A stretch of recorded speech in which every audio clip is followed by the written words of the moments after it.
right, so I guess my first question is, the Star Wars franchise has had a bit of a fickle history with video games. Some are quite good, some aren't quite so good. Why do you think that is? I think it's complicated because a lot of people want to tell different stories, and people will they're really passionate about the Star Wars universe. So if they don't like what was being given to them, then they speak out about it. So that's the great thing about Star Wars fans, is like they're very accepting of everything that we offer. We want to really entertain them and give them new stories to enjoy, but they're very vocal if they don't like them. And what do you think makes a great Star Wars game? Definitely taking advantage of what made the movies great. So you want to have a compelling story, you want to have really great characters, and take advantage of the really cool things, lightsabers, force powers, dark side, light side, that kind of tension between the characters, absolutely. Okay, now the first game had 2 different endings. Can you explain to us how that's going to fit into the new game?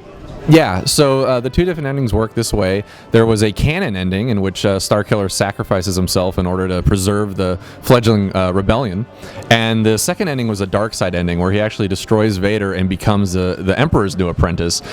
Those stories were actually explored in our DLC. We had an Ultimate Sith Edition that was released with levels that explored what Starkiller would do if he actually became the new Vader, essentially.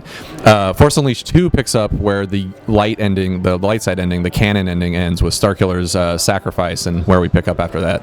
Okay, and will players have to have gone through the first game to really understand and enjoy this one, or can they just jump straight into the second if they haven't played it? Yeah, I mean, I think with any sequel, if you've seen or played the first one, you're going to get probably a little more out of it if you've spent some time with these characters and gotten to know them really well. But sure, certainly you can jump into the second game and enjoy it just as much. Okay, now you guys have revamped the controls this time around. What was the thought behind that? Well, the first game, it was really difficult for some people to pull off the more complicated combos or use the more advanced force powers. So we really wanted to streamline it, and really, we want you to feel like a badass. We want you to feel like the most powerful Jedi in the galaxy. And in order to do that, we want to make the controls far more accessible, more precise, in order to make you feel more powerful. And that's really the experience we're trying to give the player. Okay, and have you introduced any new force powers? I know that you guys have also done dual-wielding lightsabers this time around, right? Yeah, absolutely. We have some really cool new force powers. A personal favorite is the Jedi Mind Trick. Everyone has seen Jedi Mind Trick in action, but you've never seen it in action when it's unleashed, which is pretty cool.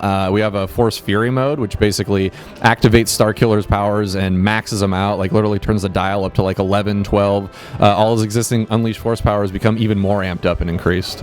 Okay, so have you guys made any changes to the game engine or tweaked the Euphoria engine, which powered the first game?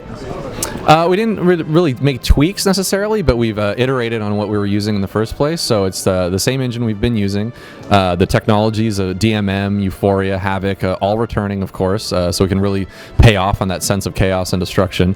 But we've had a lot more time with the engine. The core TFU1 team has returned, so we have that muscle memory and that experience in order to further balance and polish the engine and what we deliver in the gameplay.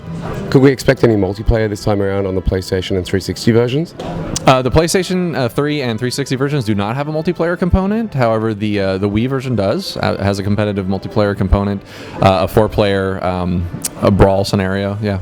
Okay. Is there any reason you're not doing that for 360 and PS3? No reason in particular. We explore all our options. We always try to explore what's best for the game itself. And for the Force Unleashed 2, we just wanted to make sure we were delivering on the best possible single-player, story-driven game we possibly could.